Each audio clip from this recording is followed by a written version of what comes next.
Class 12th का physics का NCERT solution जिसमें इलेक्ट्रिक फील्ड एंड चार्जेस की एनसीईआरटी का एक्सरसाइज का क्वेश्चन नंबर 1 जो है वो हम लोग टेकअप करने वाले हैं। काफी इंपॉर्टेंट और कूलम्स लॉ पे बेस्ड है। बहुत ही सिंपल लॉ है हम लोगों के पास। What is the force between the two small spheres having charges this and this placed at इतने सेंटीमीटर इन एयर। तो बहुत सिंपल सा सवाल है। हम लोगों के पास दो चार्जेस है।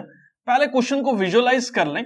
एक चार्ज है Q1 और दूसरा चार्ज हम लोगों के पास Q2 है। Q1 की वैल्यू हम लोगों के पास किसके बराबर गिवन है? That is equal to 2 times 10 power -7 coulomb के बराबर गिवन है।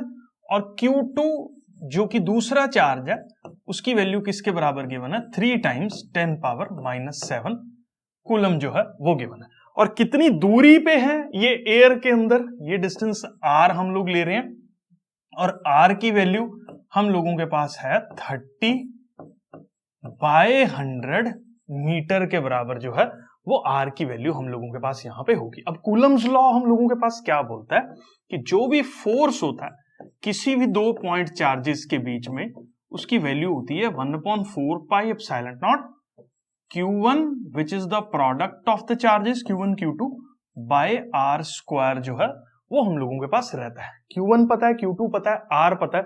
और ये जो कांस्टेंट है इसकी वैल्यू हम लोगों के पास जो है वो किसके बराबर होती है? 9 टाइम्स 10 पावर 9 जो है वो इस पर्टिकुलर कांस्टेंट की वैल्यू जो है वो होती है। और ये एयर के लिए वैल्यू हम लोगों के पास रहती है। और Q1 Q2 की वैल्यू हम लोग पुट कर देते हैं 2 टाइम्स 10 पावर -7 इनटू में 3 टाइम्स 10 पावर -7 डिवाइडेड बाय हम लोगों के पास है 30 और डिवाइडेड बाय 100 का होल स्क्वायर जो है ये वैल्यू हम लोगों के पास होने वाली है। ठीक है, अब इसके अंदर आपको क्या क्या ध्यान देना है चीजों का? एक तो ये हमारे पास नंबर है, एक ये नंबर है, एक ये नंबर है। 3 2 जा 6 9 6 9 जा हम लोगों के पास जो है वो किसके बराबर होता है? 54 के बराबर होता है। नंबर सारे मैंने मल्टीप्लाई कर दिए।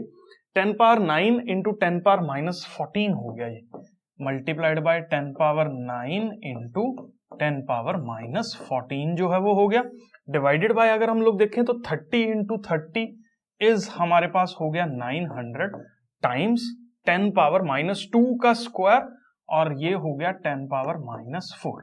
ऐसा हुआ ना, 100 का स्क्वायर किया तो 10,000 हो गया, जो कि मैंने यहां नीचे लिखा, जिसको मैंने यहां पे ऊपर जो है वो कर दिया। अब यहां पे देखो ये फिर से कटेगा, 100 यहां आएगा और ये 6 पे कटा हम लोगों के पास।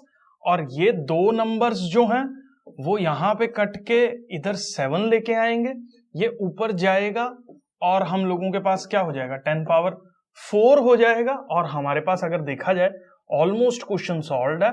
6 यहां पे नंबर में आ रहा है, 7 और 4 जो है वो हमारे पास 11 हो रहे हैं और -14 जो है वो 10 पावर -3 के बराबर जो है वो हो रहा है। तो इतने न्यूटन का फोर्स जो है वो हम लोगों के पास लगने वाला है दो चार्जेस के बीच में। कई बार इस फोर्स का नेचर जो है वो पूछ लिया जाता है, तो उसमें आपको ये ध्यान देना है क्योंकि ये दोनों चार्जेस जो है वो पॉजिटिव है, तो इसीलिए यहां पे हम लोगों के पास जो है ये दोनों के दोनों चार्जेस आपस में रिपेल करेंगे। तो रिपल्शन जो है वो या रिपल्सिव फोर्स जो है वो देखने को मिलेगा। मैं ज्यूम कर रहा हूं ये सवाल क्लियर है। नेक्स्ट क्वेश्चन पे